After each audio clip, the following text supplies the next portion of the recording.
Boko is the one which was limping on. Mu lukungaana Pulezidenti Museveni lwabadde mu maka ge Pulezidenti Entebbe asisinkanye bassentebe n'obukiiko obw'enjawulo naddala akakiiko k'ebyensimbi n'okuteekerateekera eggwanga ak'ebyobulimi ak'embalirira n'obulala bungi. Mu nsisinkano eno essira Pulezidenti alitadde ku bukulu obw'okugatta ebitongole bya gavumenti ebikola omulimu ogufaanagana bw'ategeezezza nti okubigatta kiyambako obutayawulamu nnyo bikozesebwa n'ebyetaaga okukola omulimu obulungi nga kino kyakwongera nnyo okuganyulwa bannansi. Pulezidenti Museveni akkaatiriza nti okugatta ebitongole bino kijjawo nnyo okwejalabya mu bikozesebwa n'okwongera ku mutindo gw'ebifulumizibwa. Bring back aspects of the small island, number one. Number two, expand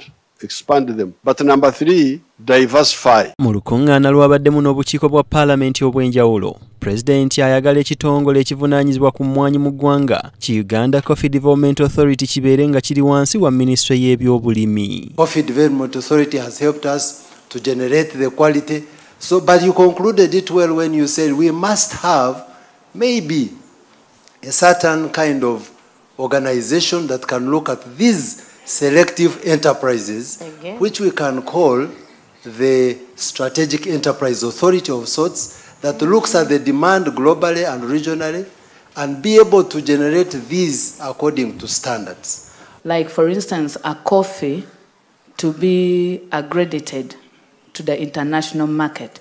it should have a regulatory body that is independent. I need some clarity on that. Omukulembeze w'eggwanga era mu kwogera kwe asabye wabeewo enkola ennambulukufu mu nkola ey'emirimu bitongole bya gavumenti naddala mu minisitule y'ebyobulimi kiyambeko nnyo mu kwongera ku mpeereza mu minisitule eno n'emmere efulumizibwa mu ggwanga kikendeeze ku njala. Mu bantu ababadde Entebbe eno mwe mubadde ssentebe w'akakiiko ka paalamenti ak'ensimbi n'okuteekerateekera eggwanga Amos Kakunda, ssentebe w'akakiiko k'ebyensimbi Kojo John Bosco, ssentebe w'akakiiko k'ebyobulimi Linda Aume ne Judith Ali, ssentebe w'akakiiko akalwanirira obwenkanya nga kw'otadde n'omubaka wa Kimaanya Kabonera Bedi Bwanika. This ministry called MAIF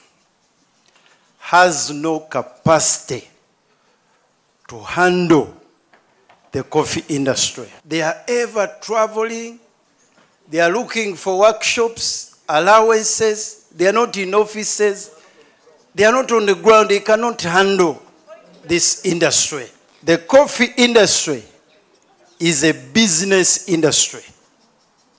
It must find an organized ministry who can handle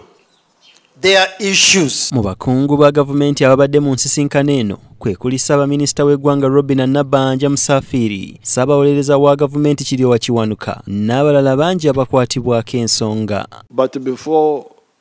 I proceed, I should tell you that today, nganya September mwaka guno, police wano mu Kampala bawadde ba customers aba China Town Superstore amagezi ababadde bazze bakedde nnyo ku makya okujja okugula ebintu anti kusooka baddeyo waka paka nga abakulira abadukana superstore eyo nga bamaze okuteeka embeera, bamaze okuteeka ebintu mu nkola maddala okulaba nti bakasitoma baabwe bali safe nga tewali obuzibu buyinza okubatukako. Nga poliisi badde eyagala abadukanya China Town Superstore bateekewo embeera ey'okuziza obuzibu bwonna maddala ng'ekwatagana n'obulamu bw'abantu. Omuwendo gw'abantu abagenda mu kifo ekyo badde basuse nga ba private security guard tebasobola okubalabirira, tebasobola okubakuma. Kigambibwa nti mu ssaawa busaawa abantu nga 300 bayingira mu kifo ekyo, ate nga mu kifo ekyo waliwo emiryango egiyingira emu ate n'okufuluma naye emu. Kati poliisi kusooka yasalawo okugalawo ekifo ekyo nga bagala okwewala stampede, abantu obekwegwira nga singa waliwo obuzibu oba waliwo omuntu atisiza munne oba waliwo kitu kyonna mu ssaawa ya emergency abantu bayinza okwegwira ne bafa oli ayinza okulinnya ku munne mutwe ayinza okumulinda ku lubuto oli ayinza okugwa wansi abantu abalala ne bajja ne bamulinyirira mu ngeri emu oba eyo kati poliisi nebalagirira nti kusooka balabe abantu bateekawo enzigi eziwera eziyingira n'okufuluma naye nawe omanyi mu biseera bino abatuuju batera nnyo okutaanira ate okugenda mu bifo abantu abakuŋŋaanira abantu bangi ate ekifo ekyo bate abantu bangi bajja nnyo ne twogerako nabo ne tubagamba nti bateekewo enkola oba bateekewo abaserikale baffe abalwanyisa obutuuju gye tuyita counter terrorism police bajje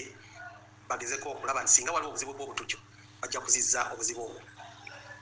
jo twabadde n'olukiiko wakati wa security ne bamanagers ne tukanya ne tusawamu anti bateekwa okuteeka ebintu ebyo mu nkola kati leero ku makya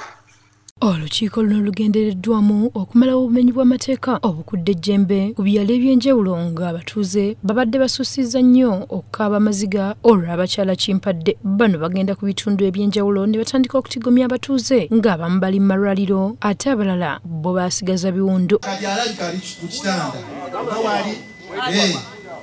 naye nga poliisi weeri tulina mashini era kye bakola batandika okuba amasasi nga bava ku poliisi aga immediate response ku nsonga eno outcry nene okuva mu bantu baffe bodaboda ezinyuza mu makubo ze z'ababbi kizibu nnyo kivumbi gw'omanyi okubba nze kye nandisabye nti wandibadde n'enamba y'essimu bw'oba olina omulimu gw'okola n'ogulira nesanga omwami n'omukyala adde yakute ku mukono abavubuka ne bava ekyemmanga abavubuka nga 8 ne bagwa ku bantu nga omanye embwa egudde kamyu ne bakuba omukazi bamwambula naye nsobola okuba nabadde mu mmotoka ne bakuba embwa nti amataala nenyimirira tebantidde ne bakuba abatuuze bongeddeko nti abaana abeeyita Kasolo Group bafuuse ekizibu ku byalo ebyenjawulo kumpi buli lunaku balina abantu be bateega ne babanyagako ebyabwe nze bakuba omwana wange amannyo nakozesa emitwalo 8 okuzaawo amannyo okiwulira bano balina n'amannya g'abavubuka be basonzeeko nti bano babafuukidde ekizibu mu kitundu sooka owandiika erinnya lye bayita mbolimboli ngala bamuyita Kaleefu kitaawe ye Kalule akola mu takisi bwe gwenjogerako bamuyita ye Sadi Komanda akuba okuva ku Kiyembe paka ku Kobiro yakakuba omusumba namugambye ajje wano yatwala ebirabo n'amukuba n'amugamba lwaki taweza birabo buli lunaku abaddako ebirabo waliwo omukyala yalumiriza n'abasirikale ba poliisi okukwata omwana w'omuto eyali adde awaka ng'akutte capati kyokka abasirikale bano ne bagikakkanako nti ne bagirya abasirikale batambula ne basanga mutabani wange akutte just Rolex kanusu 10 ekasoda mu kisiiro omwana akamujjako omusirikale n'akaluma nga n'omwana akyamulaga wabula waliwo omutuuze atabukidde poliisi olw'okukwata abo batalina musango nga kwotadde n'okukulembeza ekyensimbi mulina abantu bamuwuliriza ku poliisi eyo naye nga bakyamu abakulembeze b'ebyalo bino bakinoganyiza nti abaana bano babafuukidde ekizibu ng'emisango mingi egiroopeddwa kyokka poliisi n'etafaayo kukwata abavubuka bano nze gaazi kansala oyinza okugamba Bakasolo Group 10 tebamanyi nze sibamanyi waliwo tamanyi atamanyi Bakasolo Group 10 adde esaba muwanye wano abantu abakoze obulungi be basooka obubbi mu matugga omuvubuka oyo yennyini alafa yakuba kabaawo wano mu mutwe nze mbuzi zino zemulaba waliwo omulala bamuyita Maadi yakwata ekibaawo n'akikuba mu mutwe omusali gutufuuka nakikuba mu mutwe bwati gajjubira nzibi n'okugwa kwange kwe kwawonya omukazi ne bamubbawo abasobola okumubbawo ntuuka mu ddwaliro nga banjuddewo nakuyiwoza mbuuza omukazi bannaye aluwa essaawa eno omukazi ali mu kutya tasobola kugulawo dduuka lye kyokka nga baali kyakalanya naye nga bali kumpi ne poliisi Meya w'Egombe Ronald Kasirivu alambuludde obuzibu kwe buva mu kitundu kino manya omwana si mutuufu tuddeyo twogere n'abaana gwe kennyini situka ogende mu bya byokwerinda obagambe mwogereko n'omwana nina omuzadde gwe mmanyi yawa poliisi ssente basibemu omwana omwezi ogwo naga mumutwale mumunsibire ategeere nti ensi siki abazadde bameka abatuuka ku sseeyi. ye RDC wa Nansana Municipal Charles Ranga agumiza abatuuze nga bwe bagenda okusiguukulula abavubuka bano era n'awa abatuuze ebbanga lya mwezi gumu gwokka okusobola okukwata enkonge ezivaako emirandira. Bagambe bamboli tubasazeeko. RDC tasobola kuba wano, DPC, OC and these other comrades. Nemulowooza bamboli bana abanootulo wano akuna. Ono DPC we Kasangati Moses Kalakiri Musinguzi ategeezezza nga bwe bagenda okwongeramu amaanyi okulaba ng'ekizibu kino bakinogera eddagala. Naye tubagamba nti no twagala obujulizi. Amateeka agaliwo abakulembeze abali wano era n'abo abasobola tutuukire ku ba MP abatali wano mukyuse ku mateeka tulabe engeri gye tusobola kukolamu gino emirimu. Gano amateeka ge baakola gaali g'abazungu baagajja eri ne bagaleeta ne bagateeka mu Afirika naye bwe tukyusaamu tujja kubanga tutereeza kubanga embeera gye tukoleramu ya Afirika. Obula obumenyi bw'amateeka buli mu bitundu ebyenjawulo era nga busaana kunogerwa ddagala anti bangi abakiridde ewa Ssenkaaba olw'ensonga ezitategeerekeka.